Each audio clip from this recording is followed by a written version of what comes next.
Next, Jeffrey Schwartz and Michael Shermer debate the limits of science in addressing spiritual questions. This event, part of the Veritas Forum at UCLA, is an hour and a half. Thank you very much. It's great to be here, and I've been looking forward to this discussion. This is a Veritas Forum, and as you know, the word stands for truth. It's Latin for truth.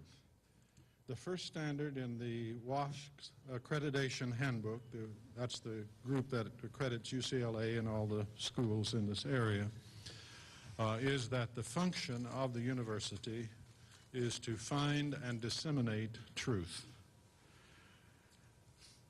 Well, what is truth? Truth is where what you are thinking of is as you think it is. It's a rather simple concept. Children master it easily. On the other hand, many truths are not simple and they're not easy. And so as we come to discuss the issues before us this evening, we're going to have to try to listen to reason in order to find out truth as best we can. We're calling it a debate, but it's helpful to think of this in terms of a joint exploration. And perhaps one of the ways we can most profit is if we will identify the person we think is wrong and try to listen to them most carefully to see what reasons they have. Our first round is a discussion between Jeffrey Schwartz and Michael Shermer. And Jeffrey Schwartz is faculty on this campus. He's a research professor of psychiatry at the School of Medicine. He's written many books. The one I'm most familiar with is The Mind and the Brain. And he has, especially in relationship to obsessive-compulsive disorders, really shaken the area of research he's in by discovering empirically how the focusing of attention actually leads to modification of the brain. Michael Shermer, who will speak first, Dr. Michael Shermer, is founding publisher of Skeptic magazine, a well-known voice in this area. You may have heard him on various programs. I've heard him on Dennis Prager, I think, several times. And he holds his own with Dennis. He is the author of a number of books, The Borderland of Science, and The Search for God, Skepticism and the Search for God, and Why People Believe Weird Things. Now, the question which they are going to discuss, Dr. Shermer first and then Dr. Schwartz, is, can scientific explanations be restricted solely to material entities, speak meaningfully about issues often deemed to have spiritual content, such as the role of willful action in nature?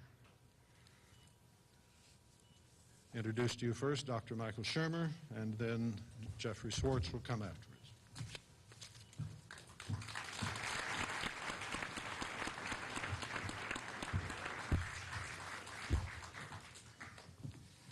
How we doing? All right. Great to see you. It's a nice night out. You didn't have to come here. Could have gone to the beach or something fun like that. So we appreciate that you're here. Hey, there's my PowerPoint. So we're running. Anyway, I am Michael Shermer, the director of the Skeptic Society, the publisher of Skeptic magazine. We investigate claims of the paranormal, pseudoscience, fringe groups and cults, and claims of all kinds between science, non-science, borderland science, pseudoscience, junk science, voodoo science, and plain old nonsense.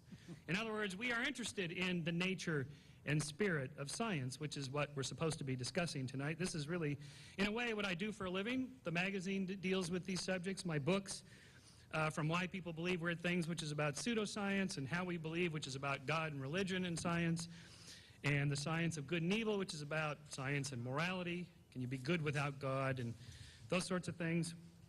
What we're looking for here when we're talking about skepticism in science is that we require that we look for natural explanations for all phenomenon. That's what science does. That's what skepticism does. I should note that skeptic is not a position that you take. It's not a noun.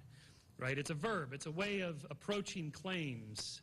It's not, I'm a skeptic. I'm, skeptical. Like, for example, does this have a natural or a supernatural cause? That is this crop circle. What are the origins of crop circles? Skeptic.com, you can probably guess, was more of a Photoshop production than an actual alien production in Farmer Bob's field in Pucker Brush, Kansas, whereas the aliens always seem to land there instead of Dodger Stadium or the White House, don't they? That's one clue right there. So one of our clues here that we say is before we say something is out of this world, we have to first make sure that it's not in the world. And so it's possible that aliens backed Arnold, and this is what got him the governorship. However, I suspect that this is more this worldly in the world of tabloid publications than it is otherworldly. By the way, I've been tracking what aliens look like for about 15 years now. This is the first alien I've ever seen with biceps and triceps. He's been working out. Arnold's got him on a training program. By the way, you see who our Danny DeVito is, sort of a Cruz Bustamante look-alike there. I like that. What are some of these weird things that people believe? What are some of the claims that are in those borderlands between science and non-science and spirit and nature and this kind of stuff, in that gray area? This is just from a Gallup poll of weird things, what I call weird things that people believe: psychic experiences, Noah's flood, astrology, ESP, talking to the dead. By the way, talking to the dead, that's not a great mystery. Anybody can do it. It's getting them to talk back that's the hard part. Dinosaurs and humans live simultaneously. Ghosts, Atlantis, aliens have actually landed and making crop circles. Witches and so on. Witches aren't very popular anymore, but 500 years ago they were. What happened to witches? Where'd they go?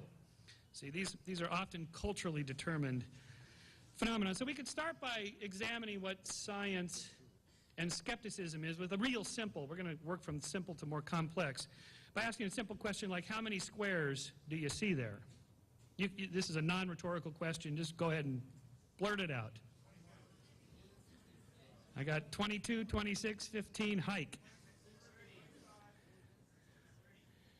30, very good, 30.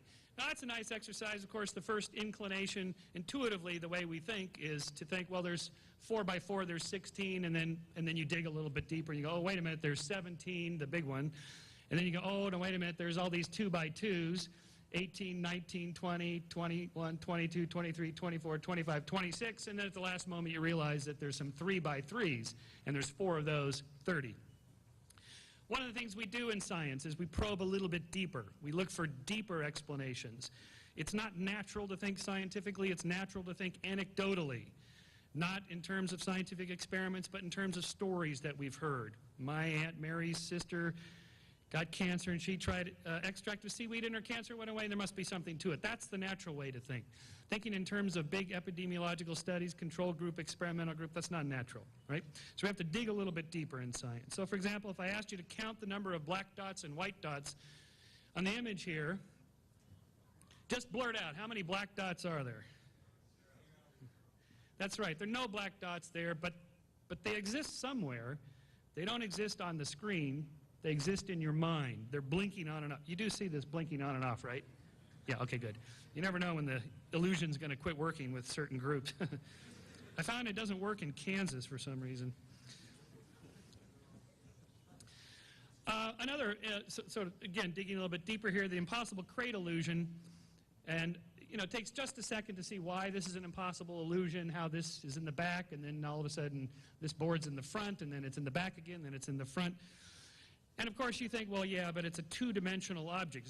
It's on a flat piece of paper. It's a typical Psych 101 illusion you see in textbooks. Well, if I could show it to you in 3 dimensions, then it gets a little weirder in terms of trying to explain how this gentleman, who's a good friend of mine, Jerry Andrus, he's one of the world's best magicians and illusionists. He spends his career designing illusions that you typically only see in psychology textbooks, and he creates them into 3-dimensional illusions.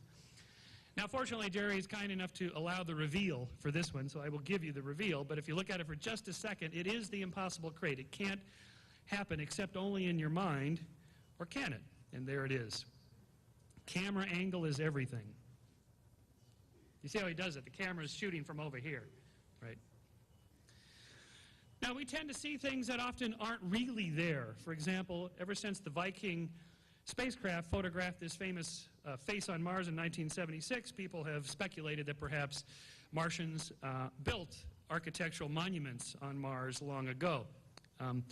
And then they lobbied NASA to photograph it much closer, which they did with the Mars Global Survey in 2001. Turns out it's just an eroded mountain.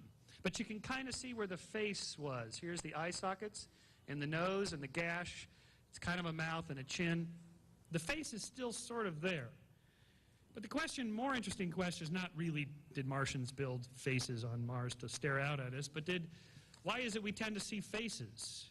We do tend to see faces. Once you start looking for them, you can't hardly miss them. Here's the happy face on Mars. There's the eyes, the little mouth there. Well, we see faces because we have faces, and faces are important to us. If we were not primates, if we were, say, frogs, maybe we'd see Kermit the Frog on Mars. There he is, his little head, his eye, there's his mouth, and his little froggy legs, all right? If we were elephants, perhaps we would see the elephant. We would see rock formations as elephants instead of humans, like the famous Elephant Rock in Red Rocks, Nevada. But we are humans, and we are also very spiritual. We are especially attuned to seeing things that aren't actually there, that have some spiritual relevance to us. For example, the famous nun bun discovered by a baker in 1996 in Tennessee, who started advertising people to pay $5 a head to come see the famous nun bun, until he got a letter from a lawyer for Mother Teresa that said, cease and desist the nun bun. So the nun bun has since been stuffed away somewhere, I guess. Our Lady of Guadalupe and Our Lady of Watsonville on the side of a tree. Of course, you can see the resemblance. The most famous one I've seen is the Virgin Mary, who made her appearance in Clearwater, Florida in 1996 on the side of a building. And people came from all over to be healed. You can see them there in their crutches and wheelchairs. This was in 1996. I went last year, and they've since erected a gigantic crucifix there. This is a bank building in Clearwater, Florida. And a church, a local Christian church, bought the building $10 million to preserve this icon. I went there last year with the amazing Randy and Richard Dawkins, and we took a walk around. There's candles. There's thousands and thousands of candles in the parking lot of the faithful that have come there. In fact, there's so much candle wax, they've had to put that granulated stuff they use in auto shops to soak up oil when they change the oil of cars and gets all over the place. It's so slippery and greasy there. But if you walk around, it turns out that that wherever there's a sprinkler head and a palm tree to create a certain shape, you find Virgin Marys. Like here's another one that I found on the back of the building, which they've since tried to wipe off.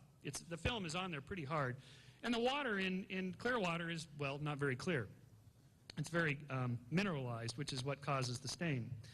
So in science, we have to ask ourselves, is something that's extraordinary, an extraordinary claim, more likely to be a natural explanation? We see things that are spiritually and religiously important to us.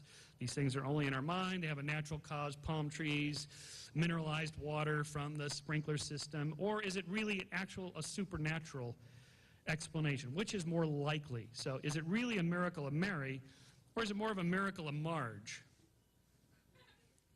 Now, I'm not a particularly religious person, but I am a Simpsons fan.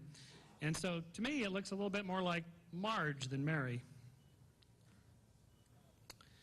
Now, the point of all this little silliness here is that miracles are not a part of science. It's not what we do.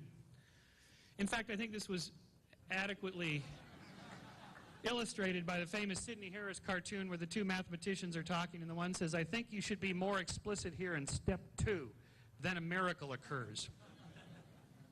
This is, in fact, what all supernatural explanations are. When somebody says it's God, or an intelligent designer did it, or it's a spirit, or it's mind, or whatever, they're just invoking a miracle. They're just saying, I don't know what it is, a miracle occurred.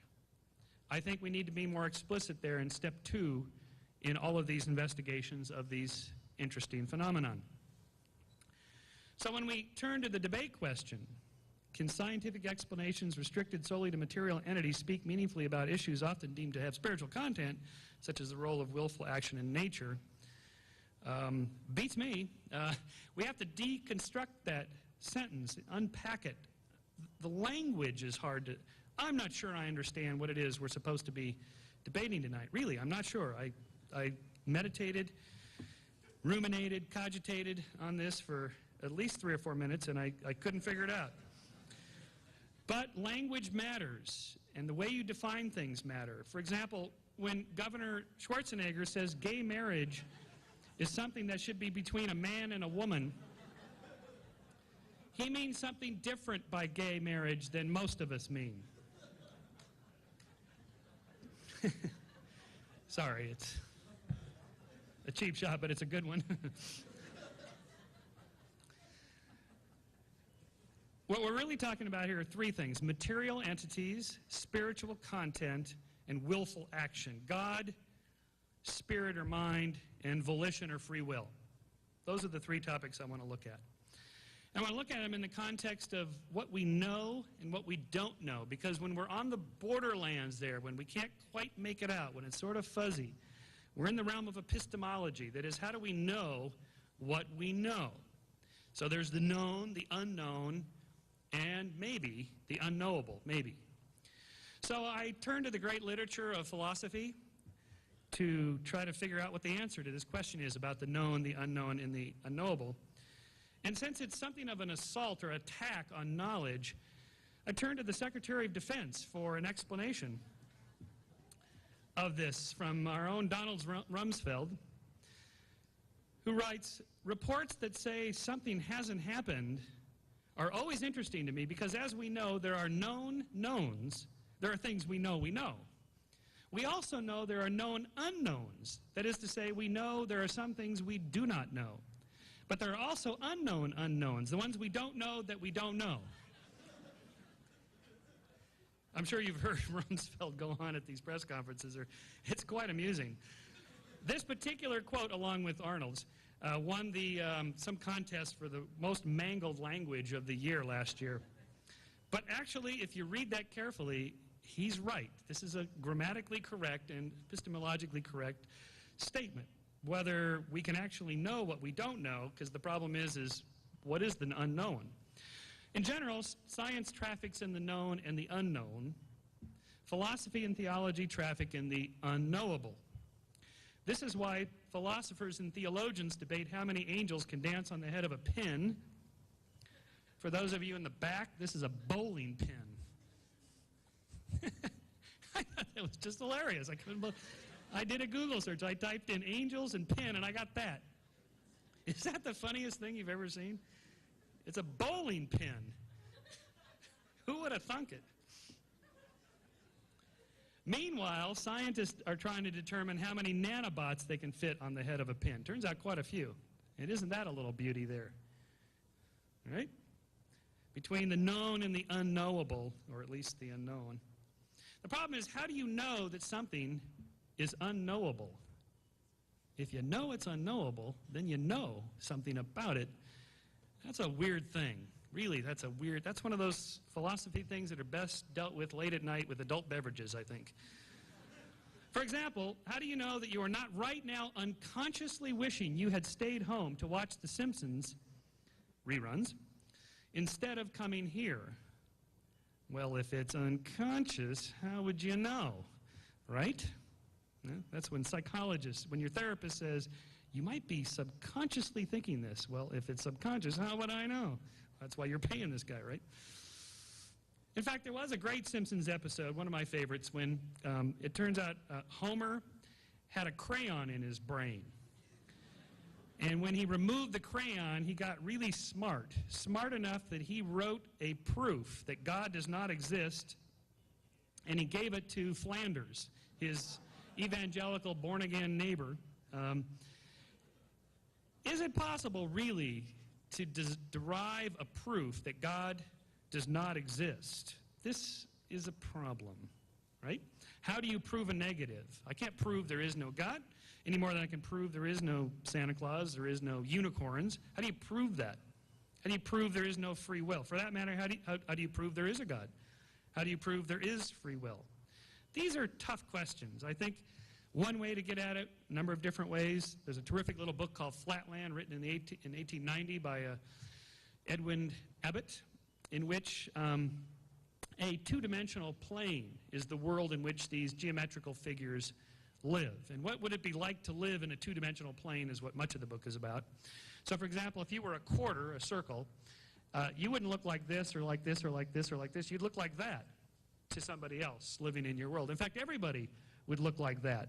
Triangles and pentagons and octagons and circles, everybody would look like that because the world you live on is a flat plane, and then the plot thickens when a sphere, a three-dimensional sphere, enters the two-dimensional world and touches it, so it's a little dot, and then enters it, so it's a small circle, then it's a big circle, then it gets to be a smaller circle and then disappears, and the plot of the story is about... Okay. This always happens when I'm talking about God for some reason. There's some technological thing, like there's a message. If I was not a skeptic. So one way to think about this is, well, what if God or spirit or mind or one of these really hard problems is just like on another dimension, or the metaphorical equivalent of another dimension? It's up here. It's above our world or below our world, and we can't know it in any kind of scientific way. Would that make it part of the unknowable as opposed to the known that we just don't know yet, something like that? There's different ways to get at it. These are really hard problems. In that sense, science has nothing to say about God, that kind of God, as long as God is invisible, immaterial, and doesn't do anything. If God does something, his actions must be measurable in some material manner. And that puts him in the realm of the known or the unknown, but eventually to be known, realm. So when we say, well, science and religion are two separate things, yeah, that's true, as long as your God doesn't do anything. If your God does something, then I want to know, what did he do? And who did she heal? And what, whatever. What is the measurable effect? Because that's what science does. Likewise with free will and determinism, it's one of those really weird, hard problems. If the universe is determined, or there's a God who's all-powerful who determines everything, either way, the problem exists, whether there's a God or not. How can there be free will? How can everything be determined and still be free? This is one of these weird conceptual linguistic problems. What do you mean by determined? If there's freedom, then it can't be really completely determined, right? And even if it's indeterminate, that doesn't help either, because if the universe is indeterminate, like say through quantum mechanics, then that just means there's another factor that you have no control over, but this one's indeterministic instead of deterministic. That doesn't help you either. Where in the world does free will come from? This is a problem. Now those two, I'll come back to this. Those two, God's existence, and free will and determinism, I would put in the category of unknowable, by which I mean not in a philosophical sense. I really mean insoluble. It's, from a scientific point of view, it's an insoluble problem. We can't figure it out. People have been talking about this for 6,000 years. No one's figured it out. It's not like I'm going to figure it out or we're going to work it out tonight, something like that. And I don't think you can do the Homer thing and write the proof that God exists or does not exist and put it on the windshield of everybody's car or something like that. Now, there is one solution. I haven't solved the God problem other than just assume there probably isn't and act accordingly. Well, anyway, I act a certain way whether there's a God or not, just in case. I could be wrong. In terms of free will, I actually did solve this problem. It's on page 168 of my Good and Evil book. And here it is. I'll give you the solution. This is not the topic of tonight exactly, and the solution is this. I have free will, and you don't. How do you like that? And you do the same thing, right? You think you have free will, and I don't. And we all have this sort of useful fiction. Well, anyway, that's not really a solution. It's a pseudo-solution. And there's a slightly different variation on that people like Dan Dennett have worked out. They call themselves compatibilists. It's not a therapy thing. They can be free will with determinism, and you have to really play with language to get that. But the next problem, the last problem, from which my debate opponent or discussion opponent tonight, Jeffrey Schwartz, talks about, and that is, I'm talking here about mental force or mind, or some spirit of the mind, or something like that. From his book, The Mind and the Brain, I just used one quote here, in which he says, mental force acts on the physical brain by amplifying the newly emerging brain circuitry responsible for healthy behavior and quieting the OCD circuit. We know that directed mental effort causes measurable changes in brain function, and we know that mental effort is not reducible to brain action, hence the need for a new actor, mental force. Mental force reminds me of Julian Huxley's satire of vitalism, which he saw as tantamount to explaining that a train engine operates by force locomotive. Imagine if neuroscientists David Hubel and Torsten Wiesel, winners of the 1959 Nobel Prize in Medicine for their pioneering research in brain circuitry and determining the neurochemistry of vision, had, instead of spending years getting down to the cellular and molecular level of understanding how the brain works, had instead simply attributed it to force mentale. Imagine the conversation that they would have had. Now see here, Hubel, this business about how photons of light are transduced into neural activity is a dreadfully thorny problem. I just can't understand how it works. Can you? No, my dear Wiesel, I can't. And implanting those electrodes into monkeys' brains is truly unpleasant and messy, and I can't ever seem to get the electrode into the right spot. Why don't we just say that the light is converted into a nerve impulse by force mentale? A brilliant idea, Hubel. I'll knock out a draft of our paper to science. It won't be long.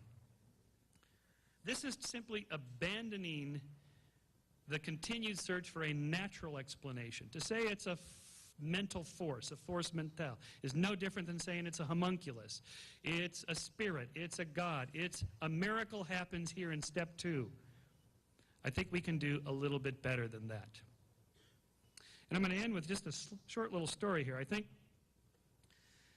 the reason this is a knotty problem, and I'm not putting consciousness and mind into the unknowable. This is one of the unknowns, soon to be known, as long as we stick to doing good, hardcore neurophysiology. That's where the solution is going to come from, even if it's multiple layers of emergent properties of complex neural systems. It's still neural systems.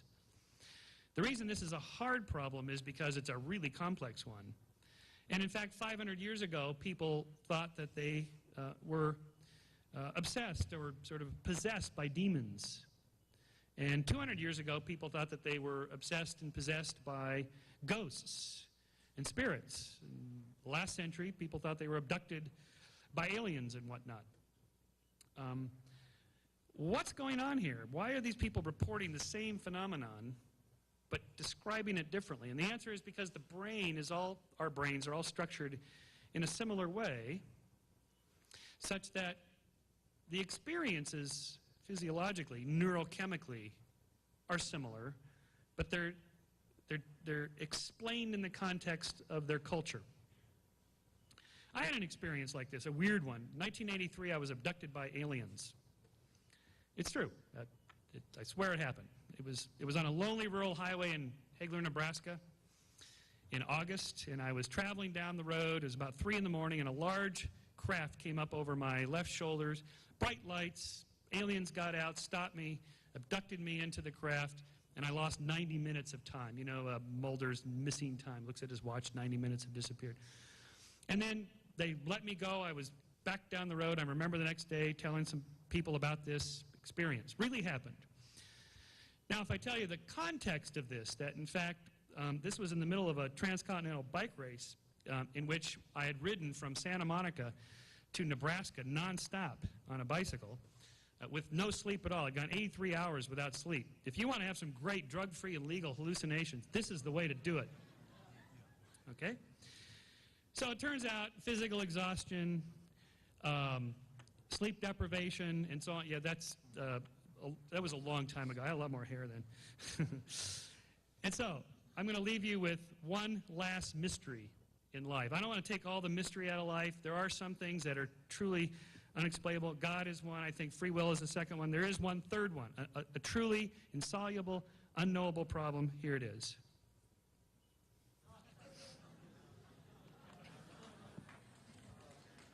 And with that, I'll say thank you.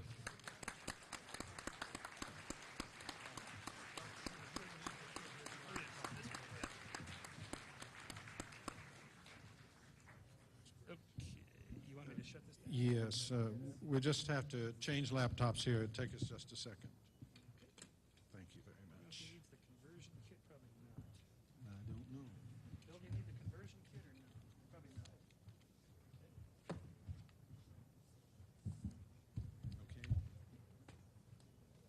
You just go when you're ready.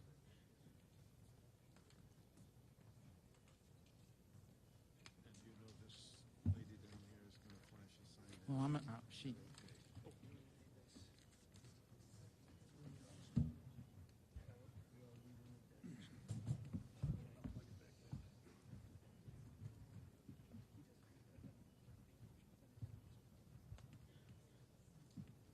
Are you done, Michael? I'm done. You're good? About to start. I don't know. Nope, you're I mean, okay. Yep, you're all right. Let me just do a test. Okay, good. Okay, I am started. Thank you very much. On one point, Michael and I are in total agreement. I will only be speaking about natural phenomena tonight. This is not about anything supernatural. It's also not about free will versus determinism. What this is about is, and the way this question is written, the point that we're trying to make here is that if all there is in the world is the brain, just this piece of complicated jello in your head, if that's all there is, then talking about making an effort or having a willful action doesn't make sense. Because the problem with materialism, which is what we're speaking about here this evening, is that in science, and I've been a scientist my entire professional career, there are advances now in science. There is a new physics. And that new physics allows us to speak about mental effort, or mental force, if you will, influencing the jello in your head. But if you use Newtonian physics, classical physics, there's no way to get from the jello to a person. You have electricity, you have chemicals, you have neurotransmitters, you have synapses, but none of that adds up to a person doing something. And an anecdote will really tell you how big the gap is between science and real people.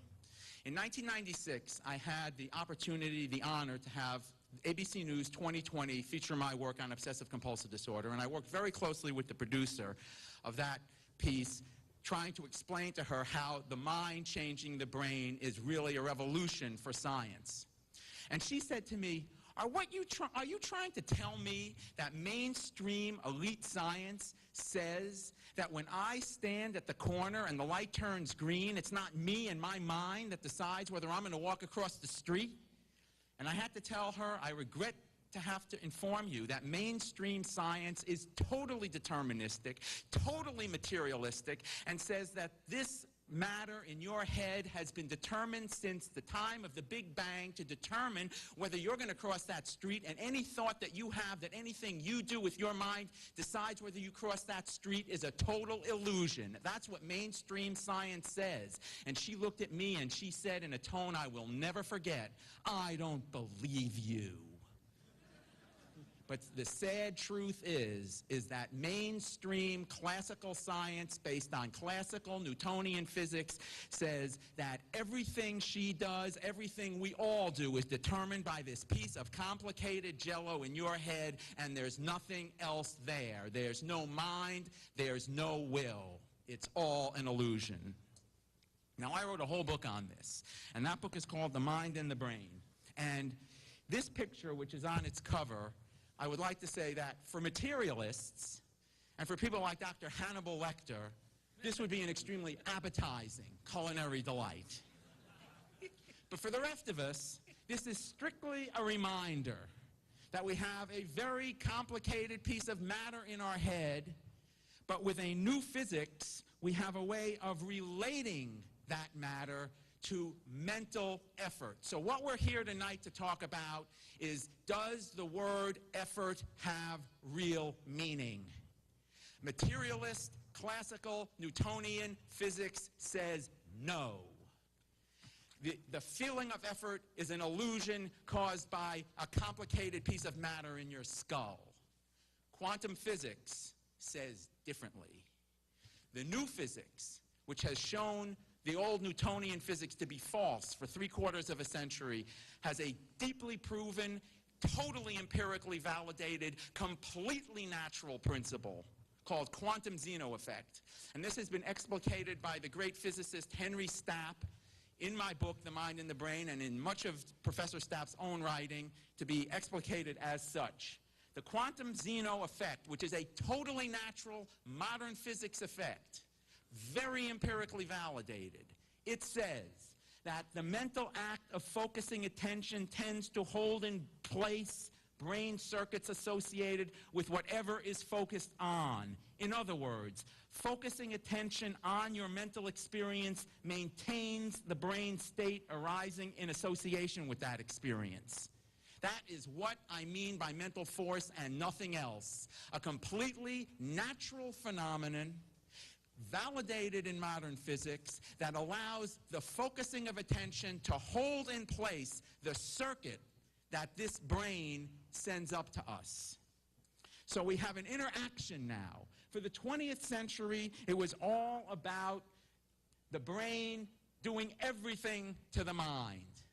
In the 21st century, because of advances in modern physics, neuroscience will adjust to realizing that focused attention can influence the brain by holding circuits in place. And now we have a true, naturalistic, physically established, totally consistent with modern principles of physics way of having the mind and the brain interact via the mechanism of focused attention. And again, in the old-fashioned Newtonian classical physics, where matter is all there is, there's no way to get the connection between focus of attention and the brain, and therefore they are committed to say, when you feel like your focus of attention does something, that is an illusion. Modern physics says it is not an illusion. And all the great religions, of course, agree on this. Judaism, Christianity, Hinduism, Buddhism, Islam. I happen to be a Jew who's very interested in Buddhism and has been doing meditation for many years, for going on 30 years, and has been studying the language Pali, P-A-L-I, which is a dialect of Sanskrit, which all Buddhists believe is the canonical language that Gautama, who Buddhists call the Buddha or the awakened ones, taught in. And Gautama, the Buddha, said, Tumehi kichang atapam, akataro tathagata, which means, you must strive with energy. Enlightened ones are only teachers. And that is in the Dhammapada, the word of the doctrine. In the higher doctrine, the Abhidhamma, it explains this passage by saying, what is striving with energy? That which is arousing of mental energy, aspiring, perseverance, vigor, unfaltering endeavor, power of energy, right effort. Every culturally established belief system, including the skeptics, including all the Newtonian physicists, believe that when they make an effort, they do something real. Unfortunately, their science says they don't. But now we have a new science, quantum physics. And in quantum physics, this statement has real meaning because the effort that we make is the effort to focus attention. And the greatest of all psychologists was William James, who wrote The Principles of Psychology in 1890. And the amount of correlation and corroboration and interrelation between James's philosophy and psychology and Buddhist philosophy and psychology is astounding. Perhaps the most important thing I've done in my life is see the relationship and study the relationship between the two. And so William James defined volition, not some mysterious term, not something that is strange or supernatural. It's as natural could be. It's defined as volitional effort is the effort that it takes to pay attention. When you study, When you feel like your mind is wandering and you say, let me focus my attention, that takes effort. All I'm saying is that with the new physics, that effort holds in place the circuitry that is allowing you to complete your studies. Without that effort, the mind will wander. Gautama Buddha said, Chetanahang bhikkhave kamang vadami, which is the definition of the word karma. He said, it is will, monks, it is volition, monks, that I declare to be karma. And then he elaborated with the law of karma, which is all beings are the owners of their karma. All beings are the owners of what they volitionally do. You own your willful actions. They will come back to you. Whatever volitional actions you do, good or evil, of those you shall become the heir. In a purely Newtonian materialist physics, this is a total illusion. The effort of attention does nothing. It's all been determined since the Big Bang. It's just material particles banging into each other. The new physics says differently. The new physics says that focus of attention influences how the brain works. And the mechanism by which it happens is called mindful observation or mindfulness. Mindfulness, perhaps the essential characteristic of mindful observation is that you are just watching, observing all facts, both inner and outer, very calmly, clearly, and closely. To sustain this attentional perspective over time during stressful events invariably requires conscious application of effort. My entire work as a psychiatrist has hinged on teaching people with obsessive-compulsive disorder, people who have intrusive, unwanted thoughts and urges bombarding them, to take a mindful perspective, realize this is just your brain sending you a false message, and using that cognitive reframing, using that mindfulness to change their response to the brain's message. And when they change that response, they change how the brain works. I'm going to be showing you those pictures in a moment. This is the brain. I sometimes like to refer to the old Saturday Night Live by Chris Farley and Mike Myers, in which everything that was important in life referred back to the bears.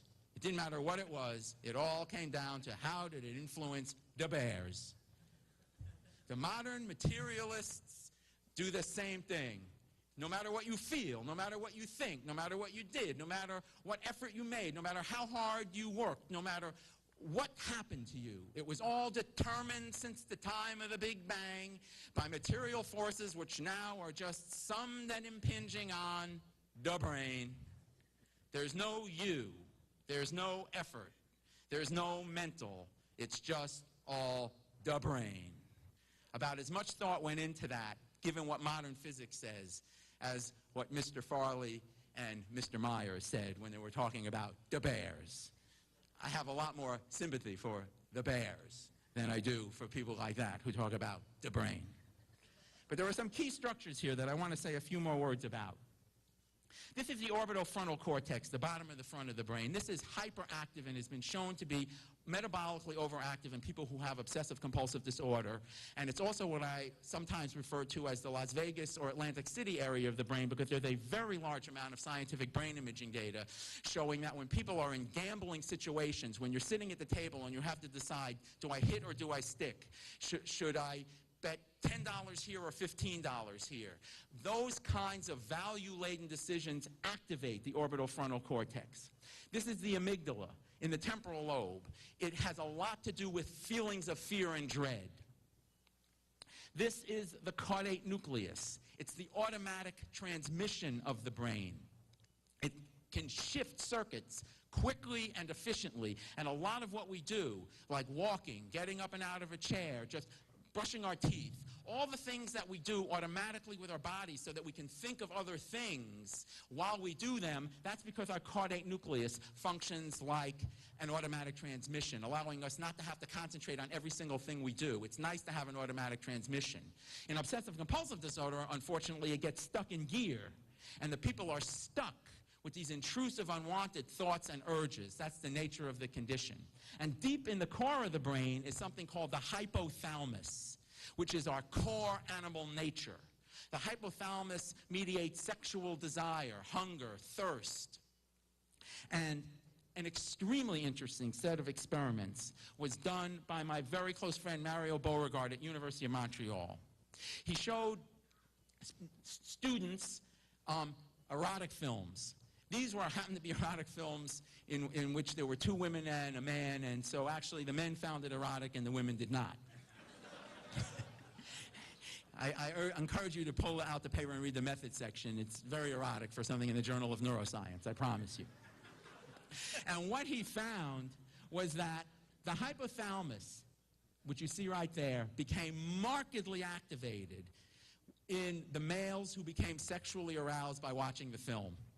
Also became activated was the temporal lobe and the amygdala, the emotional parts of the brain.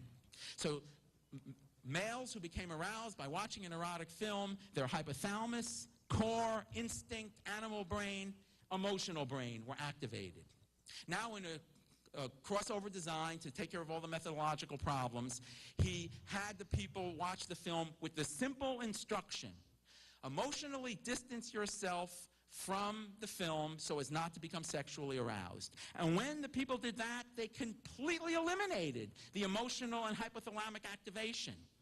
Instead, what they activated was the evolutionarily advanced frontal cortex. And by evolutionarily advanced, I simply mean parts of the brain that no other organisms have developed the way we do, the frontal cortex. This is our uniquely human part of the brain. And so when Dr. Beauregard asked the people, don't get aroused by the film, they had to activate, willfully activate another part of their brain to do it. There's a big message here. And I believe this message could in fact be used to help training in things like abstinence, sexual abstinence training for younger people. It's not just your behavior you're developing. It's not just your character you're working on. You're working on gaining genuine control over your brain. By making the effort of activating that uniquely human area of your brain, you can eliminate the animal brain and watch erotic films with a calm, clear, mindful perspective. Now, to some of you, it sounds like you'd prefer not to, and I understand that too. But if you want to pursue a spiritual life, or if you want to be a good meditator at a meditation retreat, you can always tell at a meditation retreat that the guys with the wandering eyes are probably not making huge amounts of spiritual progress. So sometimes there is definitely something to be said to be able to control your response to erotic stimuli. And needless to say, lots of very negative things happen in the world when people combine violent behavior with not being able to control their response to erotic stimuli. The big point is that how you put things in perspective has a huge effect on how your brain responds. Now, here's that orbital frontal cortex I was telling you about, and in people with obsessive compulsive disorder, it is markedly overactive. Here's that caudate nucleus. The big part of OCD is that the brain gets locked in place and this error message bombards people. Psychologically, we've been able to train people to use mindfulness to change how their brain works, to change the caudate nucleus activation, so to turn an overactive caudate nucleus into a more normally functioning caudate nucleus, to change the brain lock, which is the title of the book that I wrote for people with obsessive compulsive disorder, How to Apply Mindfulness to Obsessive Compulsive Behavior. But, and here's a really interesting point, actors, as you're going to see in one moment, can play people with obsessive compulsive disorder. There's a very popular and excellent TV show now called Monk, in which an actor does. I'm going to show you in a second another very excellent actor who did it. The point, though, is that brain activity in professional actors, another study done by my friend Mario Beauregard, he had professional actors evoke real emotion. They evoked real emotion in an acting setting by thinking about things that had actually happened to them and focusing attention. And what he found was then when people willfully, with training, with a lot of effort, in an acting situation, evoked the emotion, they activated the same part of the brain that the person with obsessive-compulsive disorder has out of control because of an underlying brain imbalance. I had the tremendous opportunity and privilege of working closely with Leonardo DiCaprio, coaching him to play a person with obsessive-compulsive disorder, namely Howard Hughes, in the upcoming movie, The Aviator, directed by Martin Scorsese. And Leonardo, as a personal favor to us tonight, has allowed us to show some pictures from this upcoming film. This is Howard Hughes at the opening of the movie Hell's Angels in the early 30s, because of things that you'll understand when you see in the film, when you see the film The Aviator. Howard was having a terrible obsessive-compulsive disorder attack at the opening, and yet he had to hold it together, and he had to keep things looking normal. Here we see Leonardo, through training, through effort, through years of focused work at being a great actor, activating his own brain to reproduce what was happening to Howard Hughes as part of a disease state. Here we see an incredible photograph taken by Bridget Lacombe, given to me by Leonardo to show to you tonight. This is a movie within a movie within a movie. Martin Scorsese is directing this camera, which is taking a picture of the opening night in the movie The Aviator of Hell's Angels. In the front row, we can see Howard Hughes and his friends watching the film. His friends, for instance, Jean Harlow, played by Gwen Stefani, or Stefani, excuse me if I mispronounced that, they're all normal. Howard, on the other hand, is not normal at all. Howard is having a problem. Howard's mind is someplace else altogether. I tell you, friends, I worked with Leonardo DiCaprio. It is not easy to get your mind willfully into the state of Howard Hughes that night. It takes a lot of effort.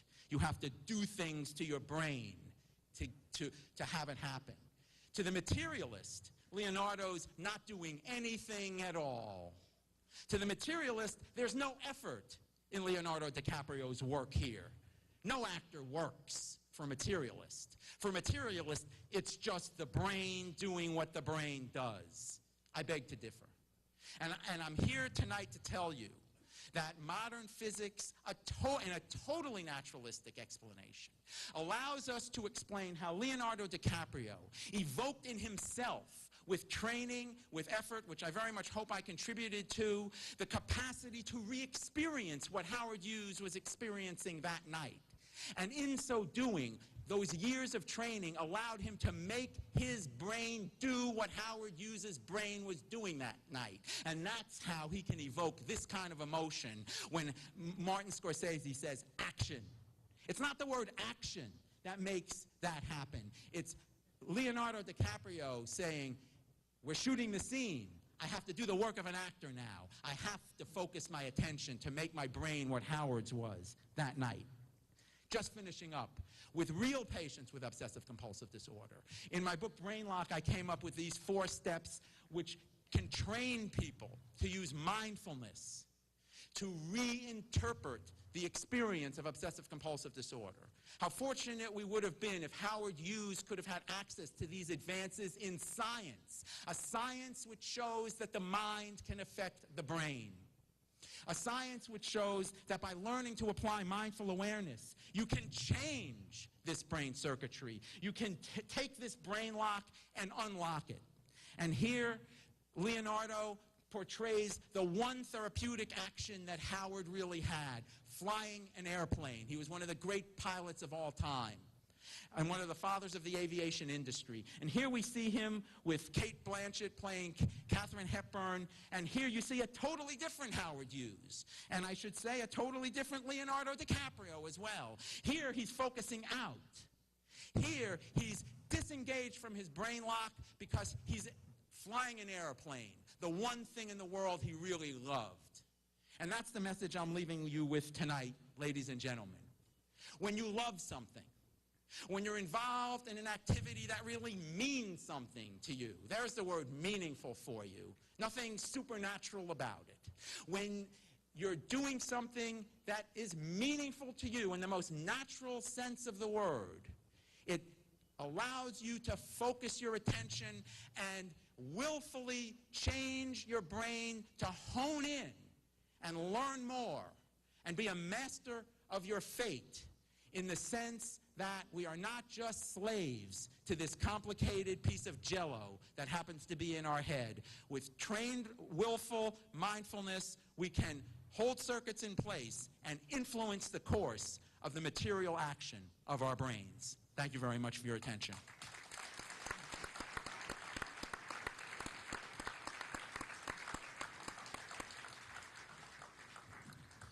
Thank you, Dr. Schwartz. Now we're going to have replies, first by Dr. Shermer, then Dr. Schwartz, 5 minutes each. And perhaps you can be, as you listen, formulating questions, and then we'll have a 15-minute period of questions from the audience. Dr. Shermer?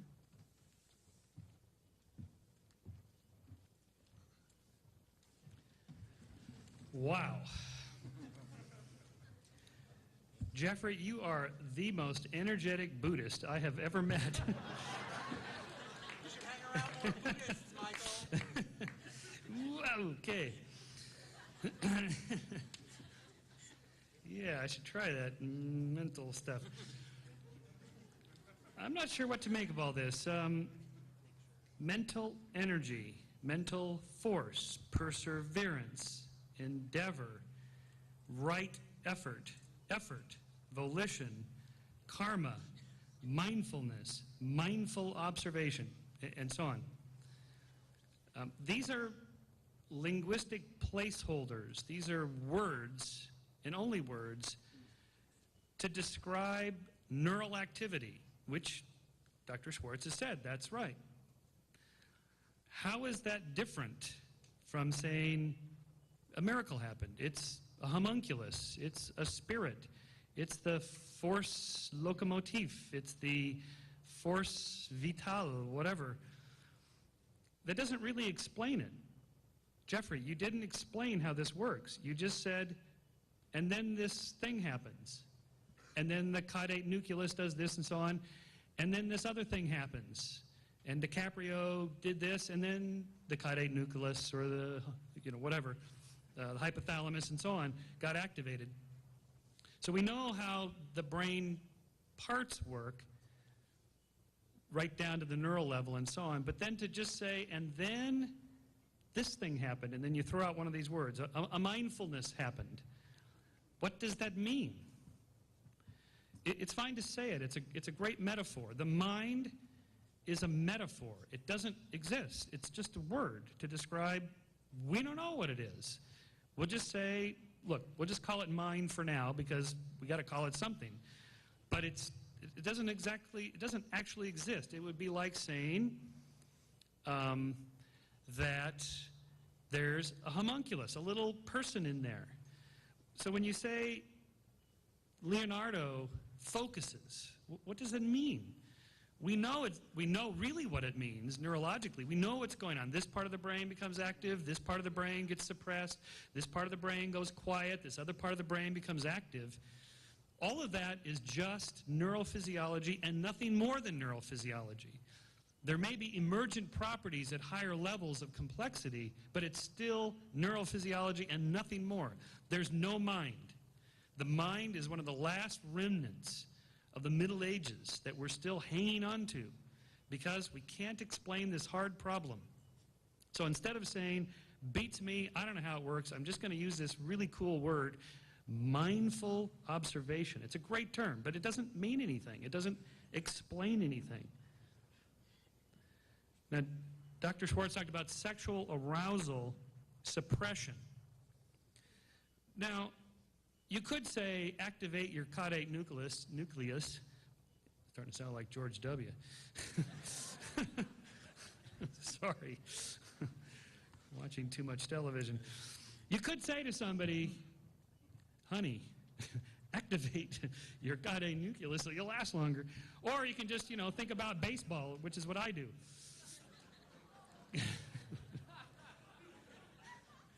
Okay, I'm going to intentionally walk Bonds now. Move him over to second base. Squeeze play. No. Oh, back to concentration.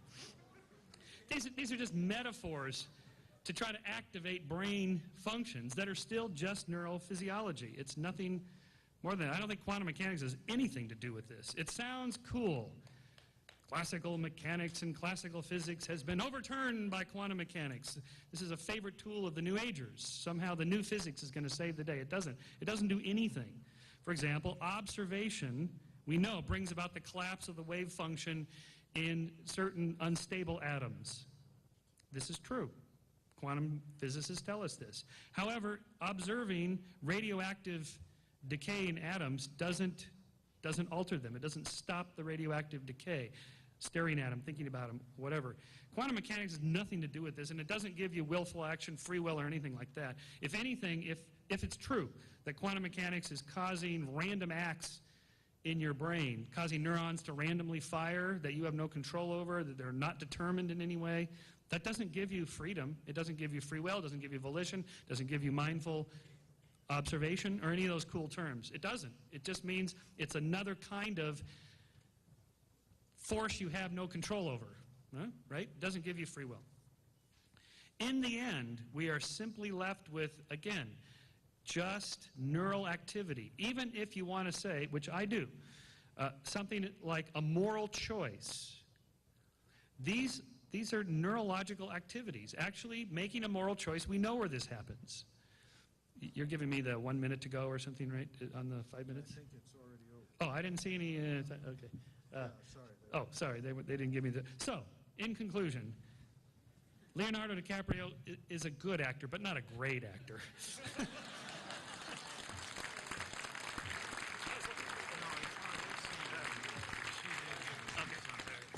Among the many statements that Michael made that are mistaken is the last one. Leonardo DiCaprio is a great actor. Here we go. Michael.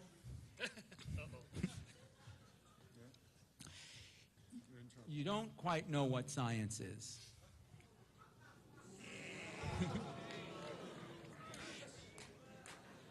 I have to tell you that Michael is confusing the words science and faith, which is not what he would, at least ostensibly, want to be doing.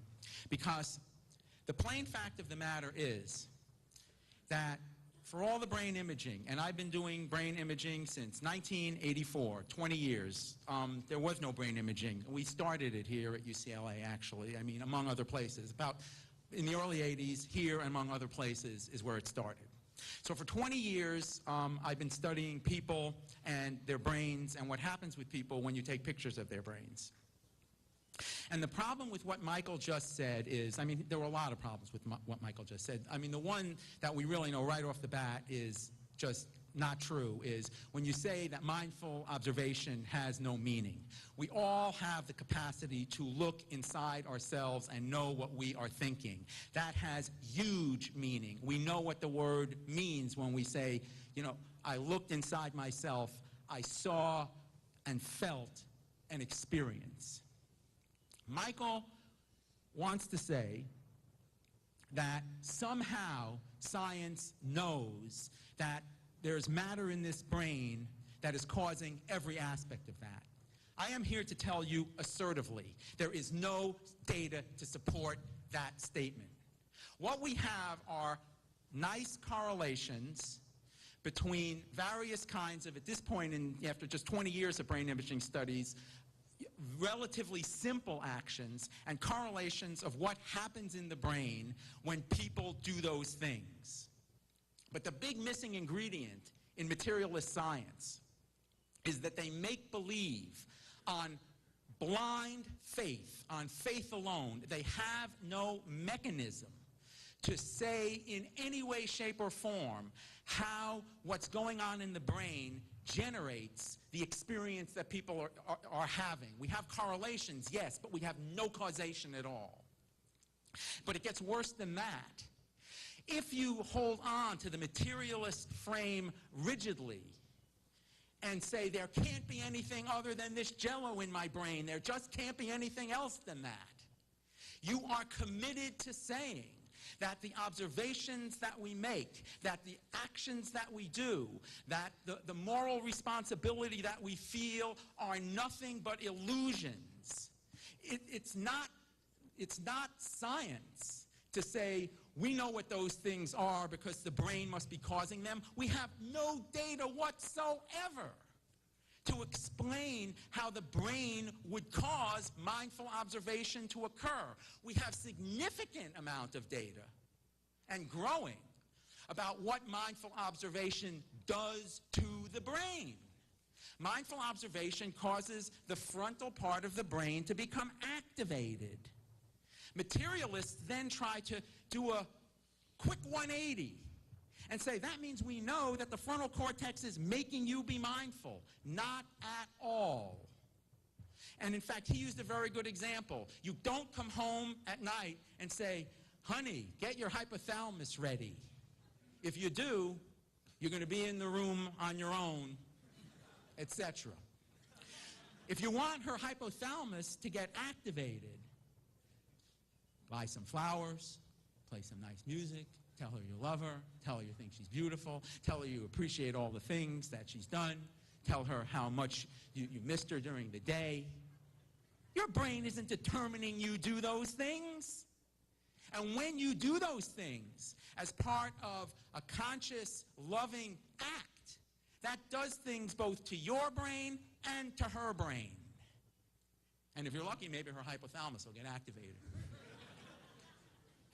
But what quantum physics allows us to say, this isn't magic, this isn't supernatural, this isn't mysticism, this is science, well-developed science. What quantum physics allows us to say is that there is a mechanism called quantum Zeno effect, extremely empirically well-validated, such that the focus of attention, to use the technical term, stops the evolution of the Schrödinger wave function.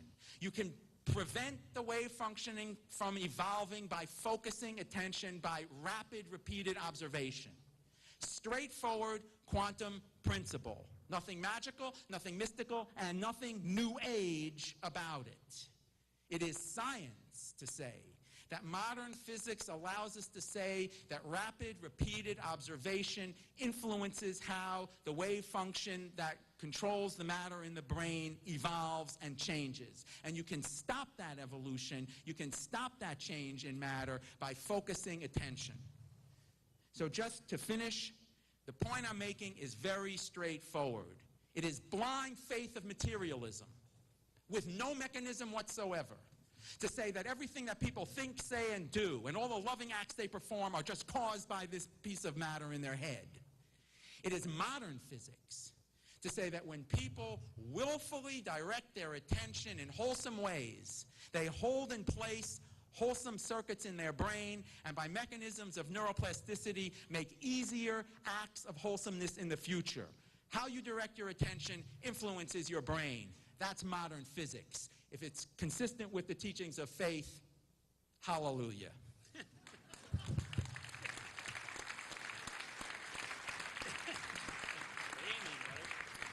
All right, now we have a period for some questions. I think the mics work there. If you pull those up, you guys won't have to beat a path up here to this. There are mics in the aisles, and wonderful. We've got a little light, and someone's still here. Yes, nice to see you this evening. Hello. So would you please just come to the mics and then, if possible, make your question or comment very brief. Let's begin here. I have a question on this quantum physics aspect. And I don't wish to make this sound personal, but do you know enough about quantum physics to be able to appeal to this quantum Zeno effect? And secondly, it all comes from Henry Stapp. Do you realize Henry Stapp is something of a physics dissident that most people don't believe? The answer to the first question is whatever you may or may not think about the dissonant nature of Henry Stapp's role in physics. He studied extensively with Heisenberg. He studied extensively with Pauli. He's published extremely extensively. He's been at University of California, Berkeley, Lawrence Berkeley lab since 1952. He's an extremely well-established member of the community of quantum physicists. Are there disagreements among the people who are theoretical physicists? You better believe it. Have I been able to read that literature in an informed way? I think so. I mean, do I need Henry's guidance on the technical and quantitative part? Absolutely. But do I think I understand quantum physics principles well enough to evoke quantum Zeno effect? And do I think that I have good grounds to think that the application of quantum Zeno effect to neuroscience the way we've done it is very reasonable on traditional scientific grounds? Absolutely I do. And in terms of whether Henry is dissident or not, as he well knows, I would encourage him to be even more dissident than he is. His quality as a physicist and as an upstanding member of the mainstream community of theoretical physicists is not in question, sir. Yeah, but it's just one person's view. You're presenting it as well-known quantum physics, the modern physics as opposed to the old physics. It is not. Okay, let's go to this side over here, please. Hello.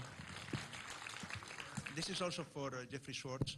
I'm Juan Carlos Marbizon, and I'm also a neuroscientist and a professor here at UCLA, and I have been doing research in neuroscience for over 20 years.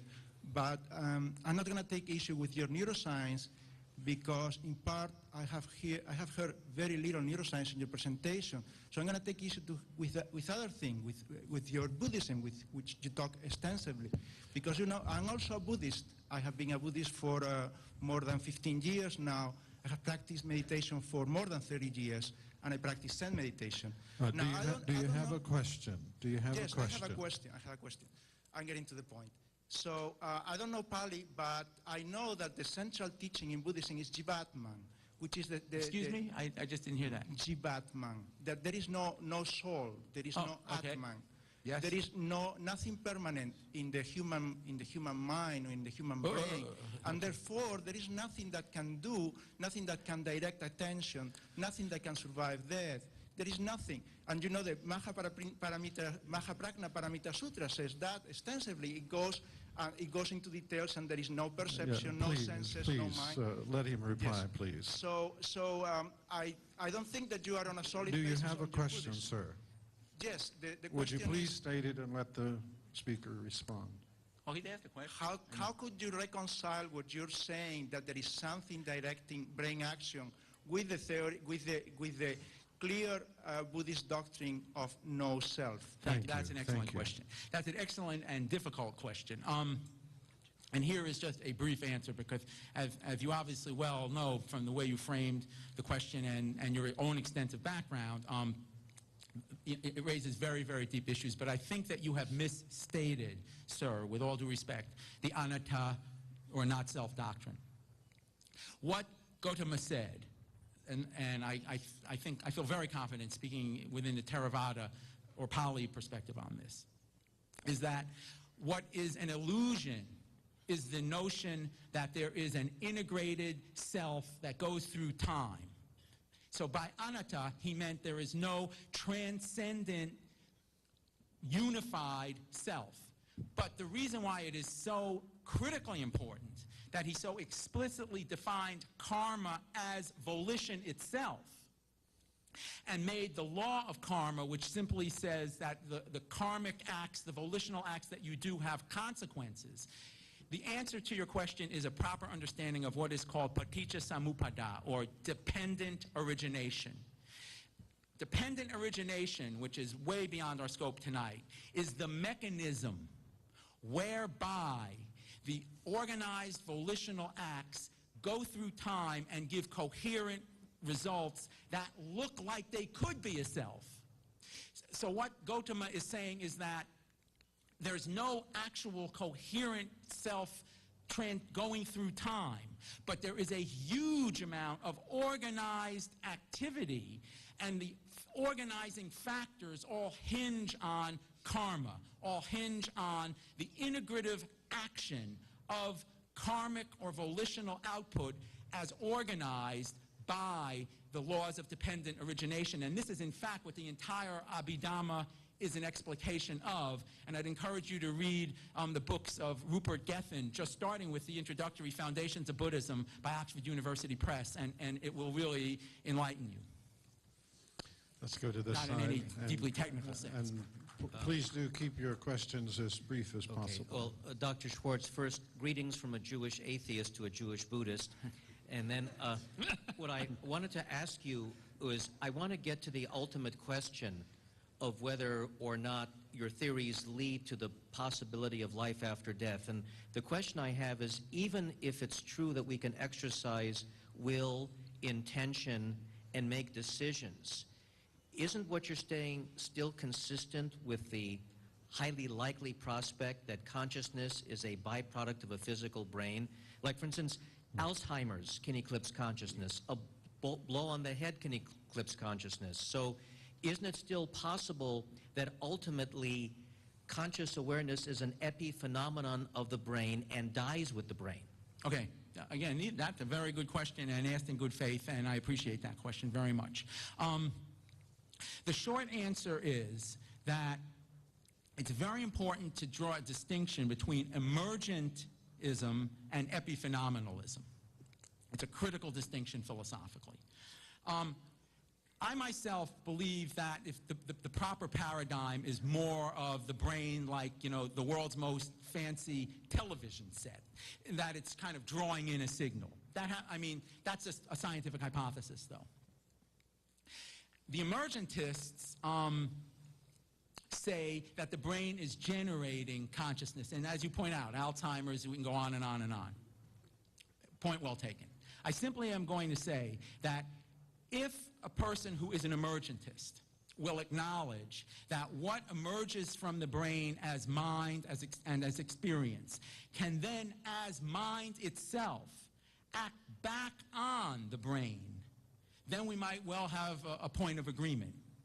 Because the problem with emergentism as it's been currently practiced in materialist philosophy is that they not only say that mind comes out of brain, they say that mind can't act on brain. If you say that mind emerges from brain, but then that once it emerges from brain, it can act back on the brain, as, say, Steen Rasmussen, a well-known scientist, agrees with that. I don't 100% agree with that, but I'm certainly happy to work with it, and it's very compatible with what I believe.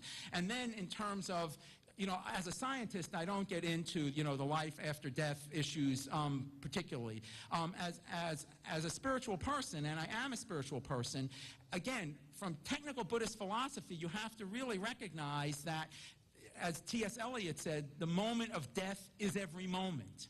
Because if we really realize that it's just dependent origination and the organization of prior karmic action coupled and interacting in extremely complex ways with current volitional karmic action that go through time, then there's no self there to die.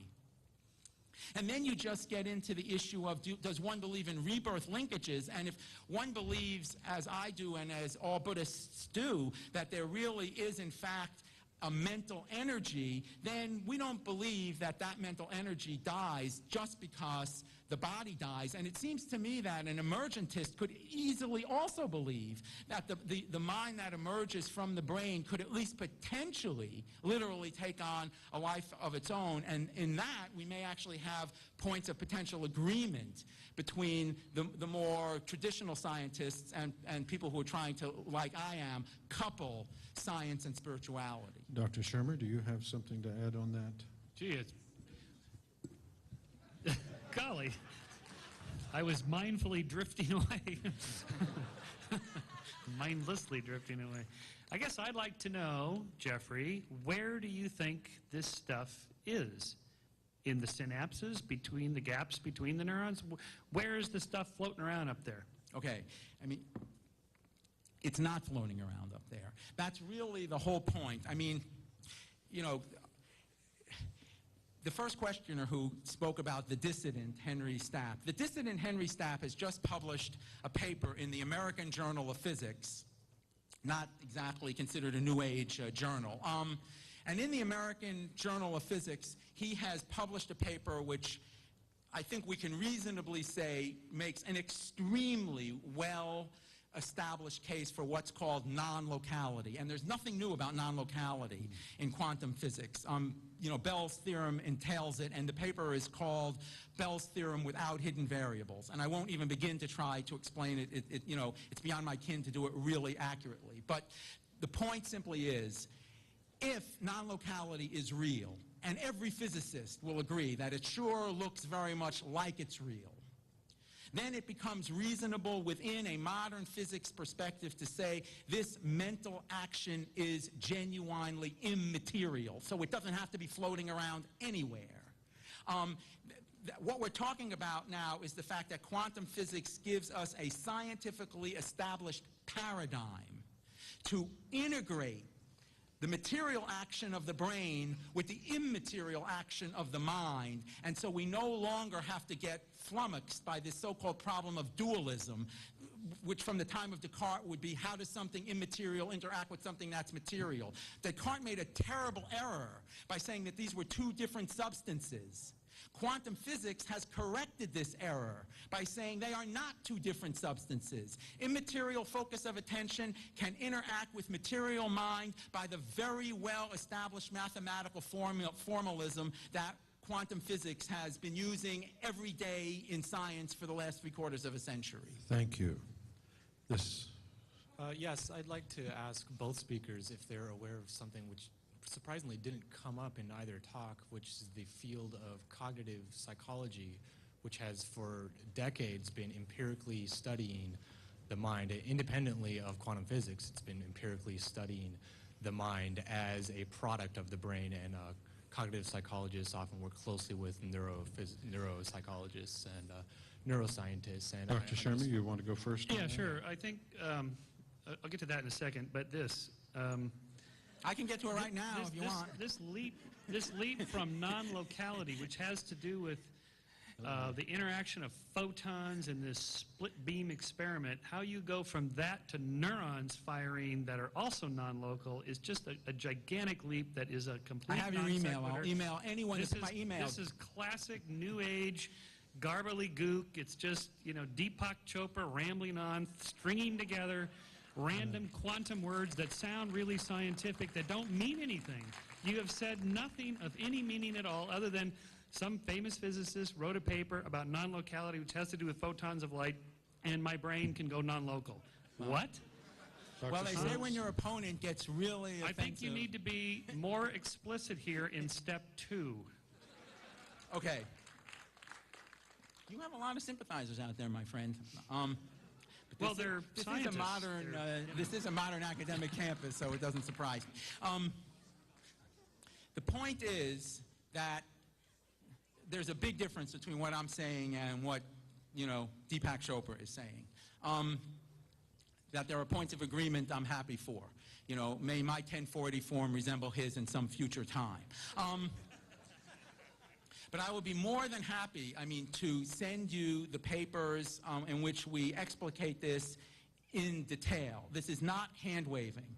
And I really do want to get back to the point of, for you thinking that the onus is on the people who think that there's more than the brain is really begging the question, because it really is an act of blind faith. I'm saying it again, blind faith, to believe that everything about the mind is generated by the piece of matter that is called the brain. There is no scientific evidence for that whatsoever. None. And so now can I just say a word about the cognitive psychology, since the man did ask a question.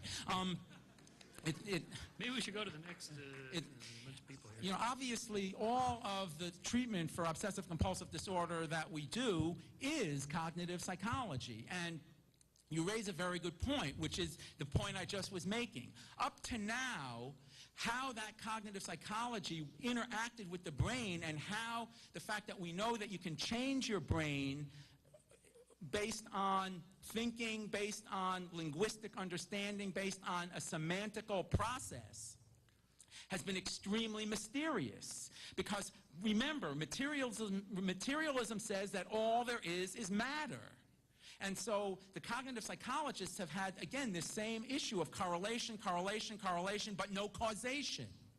There's never a way to say how the cognitive psychology influences the brain, and to just baldly state that everything about cognition comes solely from the brain is blind faith materialism. But instead of just giving up and saying, beats the hell out of me, let's just call it mindfulness. Yeah, we'll use that word. How about we work at it a little harder and try to figure it out? I go to work every day, Michael. We're doing brain research, and what all we're doing here is saying the mindful awareness as a mental act influences the brain. Let's study that. I've basically dedicated my scientific career to studying that. So hang on. I'm sorry we can't get to the questions. So we're going to have to stop now and take a break. I think the panel has agreed to. One more question, sir. Thank you.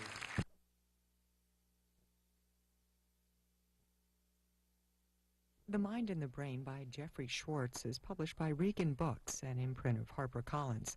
For more information, visit reganbooks.com. The Science of Good and Evil by Michael Shermer is published by Times Books, an imprint of Henry Holt, on the web at henryholt.com. And they lobbied NASA to photograph it much closer, which they did with the Mars Global Survey in 2001. Turns out it's just an eroded mountain. But you can kind of see where the face was. Here's the eye sockets and the nose and the gash. It's kind of a mouth and a chin. The face is still sort of there. But the more interesting question is not really, did Martians build faces on Mars to stare out at us, but why is it we tend to see faces? We do tend to see faces. Once you start looking for them, you can't hardly miss them. Here's the happy face on Mars. There's the eyes, the little mouth there. Well, we see faces because we have faces, and faces are important to us. If we were not primates, if we were, say, frogs, maybe we'd see Kermit the Frog on Mars. There he is, his little head, his eye, there's his mouth, and his little froggy legs, right? If we were elephants, perhaps we would see the elephant. We would see rock formations as elephants instead of humans, like the famous Elephant Rock in Red Rocks, Nevada. But we are humans, and we are also very spiritual. We are especially attuned to seeing things that aren't actually there, that have some spiritual relevance to us. For example, the famous nun bun discovered by a baker in 1996 in Tennessee, who started advertising people to pay $5 a head to come see the famous nun bun, until he got a letter from a lawyer for Mother Teresa that said, cease and desist the nun bun. So the nun bun has since been stuffed away somewhere, I guess. Our Lady of Guadalupe and Our Lady of Watsonville on the side of a tree. Of course, you can see the resemblance. The most famous one I've seen is the Virgin Mary, who made her appearance in Clearwater, Florida in 1996 on the side of a building. And people came from all over to be healed. You can see them there in their crutches and wheelchairs. This was in 1996. I went last year, and they've since erected a gigantic crucifix there. This is a bank building in Clearwater, Florida. And a local Christian church, bought the building $10 million to preserve this icon. I went there last year with the amazing Randy and Richard Dawkins, and we took a walk around. There's candles. There's thousands and thousands of candles in the parking lot of the faithful that have come there. In fact, there's so much candle wax, they've had to put that granulated stuff they use in auto shops to soak up oil when they change the oil of cars, and gets all over the place. It's so slippery and greasy there.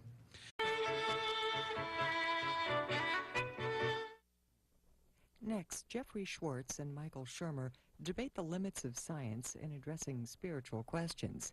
This event, part of the Veritas Forum at UCLA, is an hour and a half. Thank you very much. It's great to be here, and I've been looking forward to this discussion. This is the Veritas Forum, and as you know, the word stands for truth. It's Latin for truth. The first standard in the WASC Accreditation Handbook, that's the group that accredits UCLA and all the schools in this area, is that the function of the university is to find and disseminate truth. Well, what is truth? Truth is where what you are thinking of is as you think it is. It's a rather simple concept. Children master it easily. On the other hand, many truths are not simple and they're not easy. And so as we come to discuss the issues before us this evening, we're going to have to try to listen to reason in order to find out truth as best we can.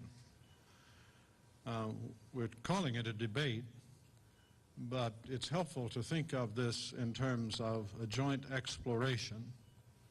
And perhaps one of the ways we can most profit is if we will identify the person we think is wrong and try to listen to them most carefully to see what reasons they have. Our first round is a discussion between Jeffrey Schwartz and Michael Shermer. And Jeffrey Schwartz is faculty on this campus. He's a research professor of psychiatry at the School of Medicine. He's written many books. The one I'm most familiar with is The Mind and the Brain. And he has, especially in relationship to obsessive-compulsive disorders, really shaken the area of research he's in by discovering empirically how the focusing of attention actually leads to modification of the brain. Michael Shermer, who will speak first, Dr. Michael Shermer, is founding publisher of Skeptic Magazine, a well-known voice in this area. You may have heard him on various programs. I've heard him on Dennis Prager, I think, several times. And he holds his own with Dennis. He is the author of a number of books, The Borderland of Science, and The Search for God, Skepticism and the Search for God, and Why People Believe Weird Things. Now, the question which they are going to discuss, Dr. Shermer first and then Dr. Schwartz, is, can scientific explanations be restricted solely to material entities, speak meaningfully about issues often deemed to have spiritual content, such as the role of willful action in nature? Introduce to you first Dr. Michael Shermer, and then Jeffrey Schwartz will come afterwards.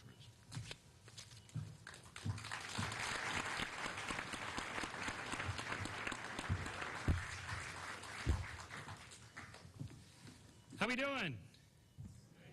All right. Great to see you. It's a nice night out. You didn't have to come here. Could have gone to the beach or something fun like that. So we appreciate that you're here. Hey, there's my PowerPoint. So we're running. Anyway, I am Michael Shermer, the director of the Skeptic Society, the publisher of Skeptic Magazine. We investigate claims of the paranormal, pseudoscience, fringe groups, and cults, and claims of all kinds between science, non-science, borderland science, pseudoscience, junk science, voodoo science, and plain old nonsense.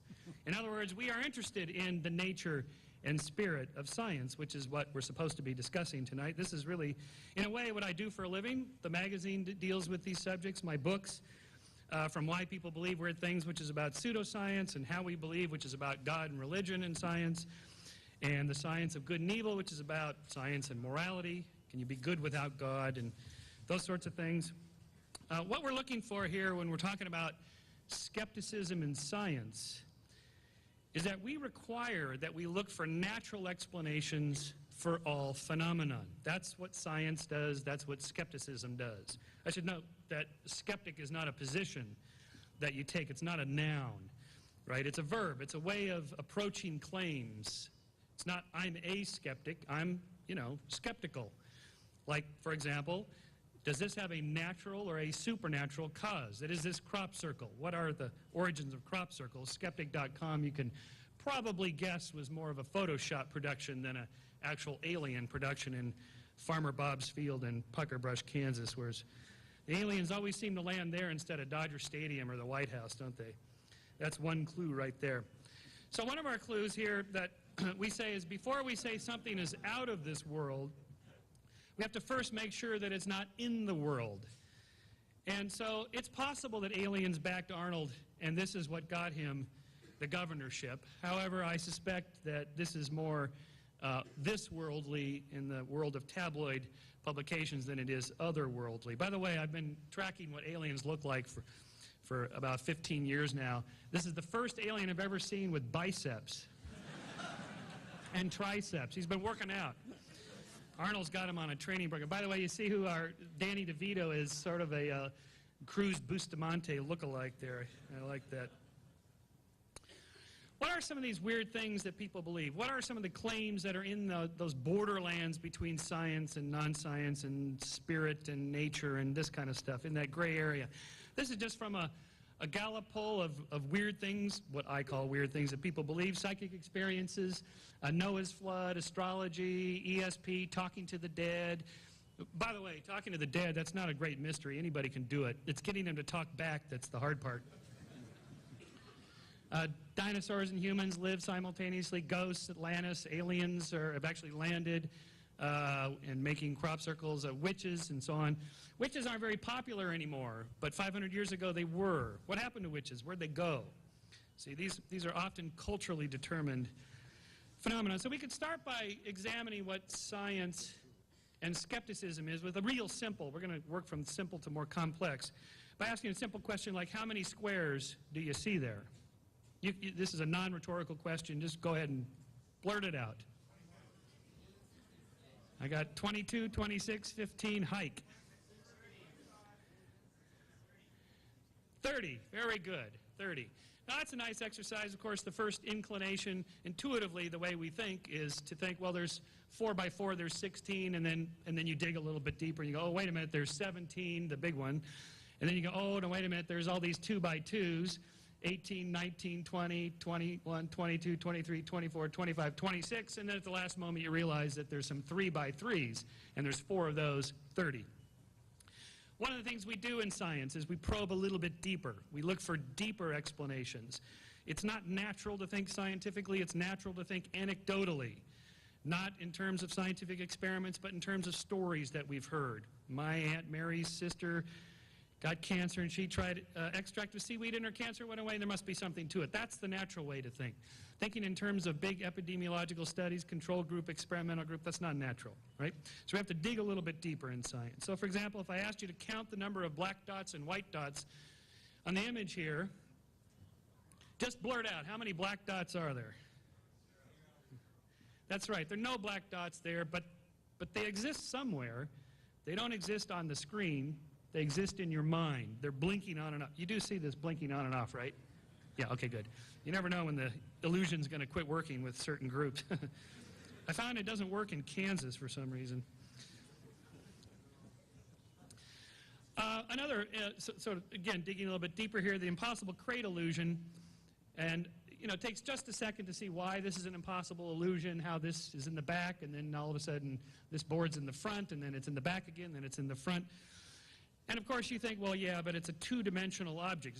It's on a flat piece of paper. It's a typical Psych 101 illusion you see in textbooks. Well, if I could show it to you in 3 dimensions, then it gets a little weirder in terms of trying to explain how this gentleman, who's a good friend of mine, Jerry Andrus, he's one of the world's best magicians and illusionists. He spends his career designing illusions that you typically only see in psychology textbooks, and he creates them into 3-dimensional illusions. Now, fortunately, Jerry is kind enough to allow the reveal for this one, so I will give you the reveal. But if you look at it for just a second, it is the impossible crate. It can't happen except only in your mind, or can it? And there it is. Camera angle is everything. You see how he does it? The camera is shooting from over here, right? Now, we tend to see things that often aren't really there. For example, ever since the Viking spacecraft photographed this famous face on Mars in 1976, people have speculated that perhaps Martians built architectural monuments on Mars long ago. And